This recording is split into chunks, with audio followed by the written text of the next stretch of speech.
Hi! Welcome back to my mini vlog. So, మళ్ళీ ఇంకో mini వ్లాగ్‌తో మీ ముందుకైతే వచ్చేసాను. ఫైనల్లీ మా ఇంట్లో అయితే పెయింట్ వేయడం కంప్లీట్ అయిపోయిందనమాట. టోటల్ 3 డేస్ వేశారు వేయడము. బెడ్‌రూమ్స్‌లో, హాల్‌లో, ఇంట్లో అయితే కంప్లీట్ అయిపోయింది. నిన్న 12:30కి ఆ టైం కల్లా బయట గూడా మొత్తం కంప్లీట్ చేసేసారనమాట.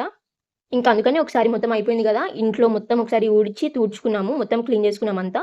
ఇంట్లో ఎలాగో చేసేసాము. ఇంకా బయట ఒక్కటే బ్యాలెన్స్ అనమాట కడగడము. అందుకని ఇంకా ఇదొక్కటి ఎందుకులే వదిలేయడం అని చెప్పి ఇది కూడా కడిగేస్తుంది. "అన్న నువ్వు రేపు చేసుకుందాం మమ్మీ" అంటే, "వద్దులే ఇదొక్కటే గదా ఉంది. ఇది కూడా కడిగేస్తాను" అని చెప్పి మమ్మీ అయితే క్లీన్ చేస్తుంది మొత్తము.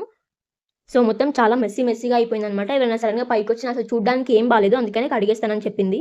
సో, కడిగేటప్పుడు నేను వీడియో అయితే తీయలేకపోయాను. ఎందుకంటే మా మమ్మీతో పాటు నేను కూడా కడిగాను గాబట్టి, అప్పుడు వీడియో తీయడానికి ఎవరు లేరు. మేమిద్దరమే ఉన్నాము. అందుకని అదైతే తీయలేదు. ఇక్కడైతే మా మమ్మీ క్లాత్‌తో క్లీన్ చేస్తుంది. అంటే తుడుస్తుంది. ఎందుకంటే ఈ వాల్‌కి ఆ రోజే ఏసారు గాబట్టి, పెయింట్ ఆ రోజే ఏసారు గాబట్టి వాటర్ పొయ్యదు అన్నారు. అందుకని ఇంకా ఇలా అయితే క్లీన్ చేస్తున్నాము.